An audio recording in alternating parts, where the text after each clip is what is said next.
Oh god. That is something scary.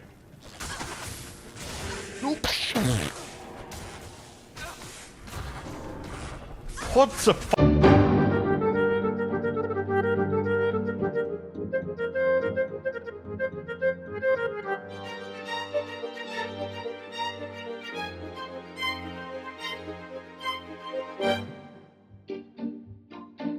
Ahoy kids! Today we will answer the question of what would happen if Jury went against Diablo. That's right, it's time to continue my challenge run, where I beat Diablo 2 Hardcore Solo Self-Found as every character in the game. And this time I am playing as an assassin, not just any assassin, but a kick specialist, bringing my favorite Street Fighter waifu into my favorite Demon Pinata experience. The rules are pretty simple, I play offline, I can only use what I find myself, and I absolutely cannot die or the run is over. What's not simple is how mechanically complex the assassin class is in this game. There are so many hidden mechanics that only apply to kicks in Diablo 2 on top of other obscure mechanics relevant to melee classes, that you wouldn't realize half of it even after playing this game for years without some help from the internet. But we'll delve into the depths of this abyss later. For now, I start simple. I set player difficulty to 8 for normal run and venture off to get my first level up. For stats, I want as much vitality to have as high of a life pool as I possibly can, but I also have to spend a lot of points into both strength and dexterity, both because of the gear I need to wear. Some of the better elite boots require a ridiculous amount of 208 strength, and because my kick damage and attack rating scales directly with strength and dexterity. First skill I'll be focusing on is a very important one, called Tiger Strike. Jury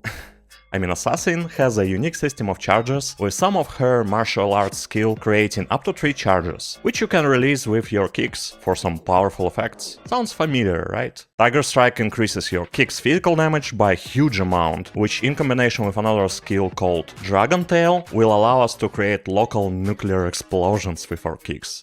I will always love explosion! More on how that works later. Assassin also has the best kit of supporting skills in the whole game, in my opinion, especially when it comes to crowd control. Cloak of Shadows is one of the best skills for hardcore, effectively preventing majority of the enemies in the room from seeing you, unless they are close, which allows me to focus only part of them at a time, without worrying too much about receiving a billion projectiles up my ass. I farm some counters to craft myself a stealth. I also find a pair of rare gloves with some resistances and some rare boots. Another unique mechanic of my Jury here is the fact that her kick damage scales not with the weapon, but with the boots. Which means that the biggest upgrade I can find at any given point would be a better class of boots. Even if stats are shitty or there are no stats at all besides the damage, it's usually worth it. Here's my first save and exit. Okay, that's not good.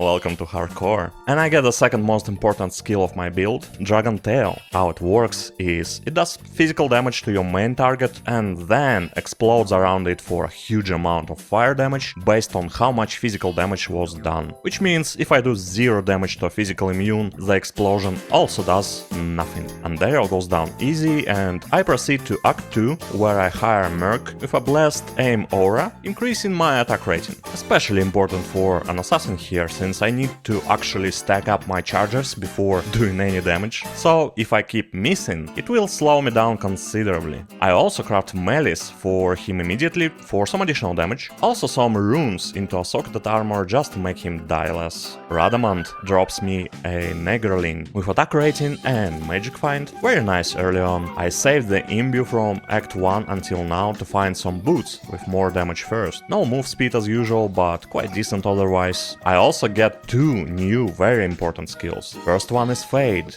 which is a buff I will be using for majority of the time. Not only it gives me a lot of resistances, but it also lowers physical damage received, which is simply invaluable for hardcore. Another skill is Shadow Warrior, which summons my clone just for some additional crowd control mostly. And pretty soon after I receive yet another important skill, Mind Blast. It allows me to push and stun enemies, converting some of them to my side for several seconds. As I said, the crowd control options on Assassin are unparalleled in this game. It's also the reason why I quickly ran out of hotkey slots to use. Duriel also goes down without any problems and drops me Xaros boots.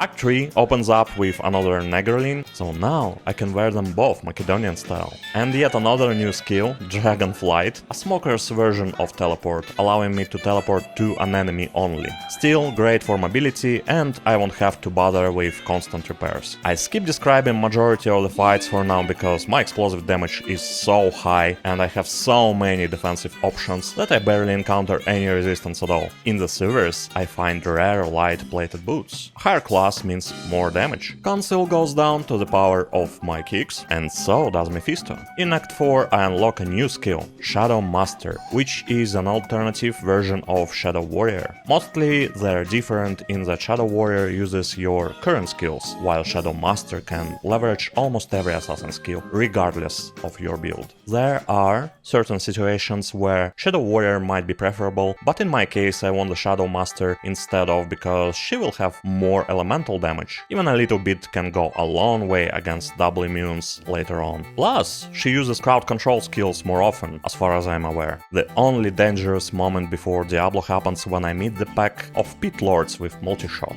I actually have no idea how multi-shot works with breath attacks. I guess the fire stacks on top of itself 3 times? Let's just say that those pit lords were extra hot. In Chaos Sanctuary I play an actual assassin, running around and killing high value targets, while my Merc and Shadow are busy befriending everybody else. Normal Diablo is still the hardest boss in the game, but goes down in several minutes without too much problems. First thing I do in Act 5 is gambling, a new pair of shoes for even more damage, which I immediately apply to Shank's face, who drops me an M rune. And I get some more runes for freeing barbarians, because no good deed should be done without a reward. Ancients melt away from my kicks, so I do run out of healing potions by the end of it. Throne Rune was also easy, except for minions of course, whom I split up and destroyed a couple at a time. Vale can be quite annoying with his mana burn, but he died just the same, and dropped me 2 belts to choose from. I quickly jump into Nightmare to shop myself some new exceptional boots for a huge damage boost. Then I come back to normal to gear up a little bit before moving on. First, I farm the Countess for an L rune to craft a stronger malice for my Merc, which I failed miserably by accidentally putting in a wrong rune. Listen, it wouldn't be my run if I didn't fuck up at least something. I have a reputation to uphold. Are there any downsides to hitting yourself in the head with a hammer? No. I farmed some cows for Santa's gloves, a poor man's lore, a Shael rune, which makes me rhyme, for Cannot Be Frozen, and a white broadsword, in which I put 4 sockets with Larzuk to make the most broken rune ward in the game, Spirit. Just look at those ridiculous stats, for a price of a single M rune. I've mentioned in my Amazon run video that I've banned myself from using Spirit on my runs, and it has happened exactly because of this run, where I still didn't fully grasp just how overpowered it really is. You will see why later in the run. I also made a Peace Rune ward to summon a high-level Valkyrie. Why? Because years of playing Japanese RPGs taught me that a party with any number of members other than 4 is not a real party. So our new group goes through the act enacting a local Armageddon on its populace. I killed the Countess once for a soul rune and a rare amulet with +2 to martial arts skills? Oh my god! My incredibly inappropriate relationship with luck continues. I'm so strong and sexy right now that the rest of the enemies in the act pretty much die on their own, just by being in my general vicinity. In Act 2 I hire Emilio, who has a holy freeze aura. How's it different from a regular freeze, you ask? Well, my curious friend, I don't really know either. Maybe it has a bonus damage against little boys or something. It's sick. You're sick. Ooh, a Wars kit with 4 sockets from Viper's Temple. I make an Insight rune ward out of it, which gives me lots of damage to my Merc and solves all my mana issues at the same time. Nice. God, I'm so overpowered right now, it's not even funny. Poor Duriel never stood a chance. New act, new boots, more damage. Act 4 is where I finally slowed down a little when I encountered those cheating fucks, almost electrocuting me to death from outside the screen. But besides that, it's still incredibly easy. I get an EO rune from the Forge, then wreck the Chaos Sanctuary and kill Diablo without a hitch. Well, except this one time I almost died. But I've been told my whole life that almost doesn't count. And Diablo dropped me Flesh Render, a unique club with Crushing Blow and Open Wounds, both of which which are applied to my kicks, at least to a main target. I would gladly use it, but guess what? Spirit is so good, it just doesn't make sense to use anything else in place of it, even against bosses. It's easier to get Crush and Blow from another source. Yeah, weapon-wise I'm pretty much set until the end of the run. And I did it in the beginning of Nightmare. You might think that's a good thing, but it is boring, and there is no bigger crime a game can commit than being boring. Wanna know how much damage I do at the moment? Oh, even retarded amounts of damage are not making me completely safe. I still die as quickly as ever, and mistakes do happen. Here, while getting pummeled by Vipers, I accidentally press the wrong button on my controller, which on Mac minimizes the game and opens up another application called Game Center. Yeah, while you're trying to survive. It was only by pure miracle I didn't die here. Glooms are also as scary as usual, but my cloak skill makes them much less of an issue than they can be for other characters. I get some upgrades by finding a normal war boots and also making a lower rune ward. Ancients go down easily, and right after I find my first elite boots. Going from exceptional to elite results in an instant 25% damage increase. I also use them to craft caster boots for some additional mana, magic find and resistances. After that, I had probably the easiest throne room run I'll have in this whole series. Even minions are dropping like anabolic flies from steroids abuse. Baal takes a while, but goes down, and I'm ready to jump straight to hell. No preparations this time. I have maxed out Tiger Strike, High Level Dragon Tail, Fade and Shadow Master. A pretty even split between 3 stats. This is going to be so easy. A piece of cake, like stealing candy from a child. If that child had military training and a knife, I get a nice rare ring for saving Kane and go to the Tower of Endless Fun. Like Mike Tyson once said, everybody has plans until they get hit by fanaticism archers for the first time. The tower is generally alright, I have to be very careful not to die here, but I can deal with all fire immunes one by one with my physical damage, and ghosts are not an issue as long as they have a friend around. And you can always simply skip them. The rest of the act goes by fast, but I constantly have to feel like I'm a single mistake away from a humiliating death. Mostly because my health pool is kinda low and my resistances are pretty abysmal. For this stage in the game, I played tag with Andariel for a while before equipping Flesh Render and ganging up on her with my buddies. Kids, close your eyes. She drops me Goblin Toe, which would have been amazing if only I had the means to upgrade them to Elite version. Hey, how about some Fire Immunes with Conviction Aura, Lightning Imbued, Blast Aim and Amplified Damage?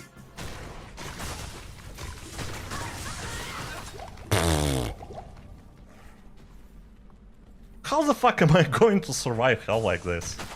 Yeah, I seriously need to up my resistances somehow. Takes a while, but eventually I wear down Redamant and his army. I was fully expecting to suffer in Maggot Slayer, dealing with physical immune mosquitoes, but it was the same as ghosts. I just had to find another target near them to blow up. Vipers with charge can be nerve-wracking, but Cloak and Mind Blast help out a lot to stay safe-ish. That is the name of the game right now. I'm constantly 1 or 2 unlucky hits away from dying, but I have a nuclear kick and a tool to deal with any situation. I do enjoy how it plays right now, risky and rewarding, quite a fun experience. Hikikomori bites the dust and drops me a mask with +2 to Shadow Disciplines. I can use it for a stronger Fate and Shadow Master. I can continue on like this, but it's only a matter of time before I sleep somewhere and lose the run, so I have to make myself a little bit harder to kill. Alright, we'll call it a draw. It's Countess time! I add Venom to my kit, which adds some poison damage. Barely anything at all with only a couple skill points in it, but it's enough to help me deal with single ghosts in my area. For that and for bosses, I also start to invest all my skills into Dragon Talon, an amazing skill which does a quick series of kicks. It doesn't do any noticeable damage by itself, but allows me to apply Crushing Blow, Open Wounds and Venom damage to a single target faster than Nina Lin can say sexual harassment. I craft myself some Blood Gloves with 10% Crushing Blow, find a couple of Core runes, couple of Llama runes, even a Foul rune, and a Man Catcher with 5 sockets. The game clearly orders me to craft Obedience, so I combine 3 Dull runes to get a Hell and craft it like a good boy. But at the time I had 2 pieces of Saigon, a helm and a belt, so I upgraded them both to exceptional and put a socket into the helm. That combination gives me lots of stats, some resistances and a fuck ton of attack rating. My dream team is ready to deal with any unfair bullshit Act 3 will throw at us. I remake a rhyme in Troll's Nest just for some additional defense. Many people would brand it as a waste of time, but I have survived on a tiny scrap of life so many times already that I can attest every little thing matters. Even a couple of additional % chance for an enemy to miss can come in clutch and save you at a critical moment. Don't disregard little things, it's not the size that matters. The console goes down to my superior tactic of running away screaming and covered in tears until I only have to deal with one at a time. In the meanwhile, I keep trying to craft blood and safety rings, but without any good results to show for it so far. The level 3 entrance is pure chaos, so I just run past it to stay alive. Mephisto goes down in seconds thanks to the combo of Crushing Blow and Dragon Talon. Only 2 acts to go. Come on, I can do this! If I won't die from a random pack of glooms, that is. I am a queen, and like any other queen, I need to spoil myself from time to time.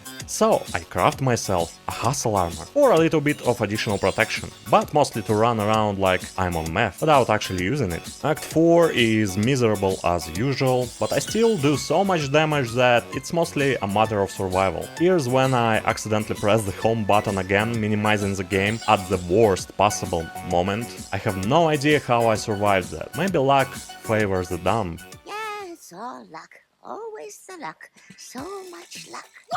What are you doing here? So I do finally disable that button completely right after. The Forge drops me another file. I slowly and carefully clear the Chaos Sanctuary. Mind Blast comes especially handy to keep majority of the pressure away from me. Even Venom Lords are not an issue after I convert half of the pack to my side. And Diablo leaves less than a minute too. Last act of the run. If you have an unlucky monster combination in the first location like I do here, just restart to make it much less annoying to deal with. And that is where I finally find a Monarch shield. A little bit late to the party, but I can finally put 4 sockets into a shield and make myself a second spirit. If you thought one spirit is bad, brace yourself. Double spirit breaks the game completely. I mean, kinda. I still have to avoid doing stupid things so I can survive, but other than that, I have so much stats and so many skill points that I just cruise through everything, annihilating forces of evil with my holy power of my nuclear kicks. Cock puncher. I don't think you have the balls. Only Black Souls are still making me sweat, everything else just melts. As I said, Double Spirit is so ridiculously powerful for how cheap it is, that it makes the game way too easy. I mean, just look at how short this video is compared to the rest of the series. But most importantly, it makes the game less exciting, because it makes almost any weapon or shield obsolete. And that is a crime I cannot condone. That is exactly why for every remaining character in this series, you will never see me using it again. By myself at least. I'm fine giving it to a merc if I have to, but that's about it. Throne Room falls, well, besides minions, which I have to kite out of it as usual. And there it is, my second successful hardcore run. I had so many close calls, but luck was on my side. Well, some might call it luck. I'd like to call it, well, luck, I guess. So what? So I can gladly say that we are done with 2 characters out of 7 in this challenge series. Here are my final gear and stats.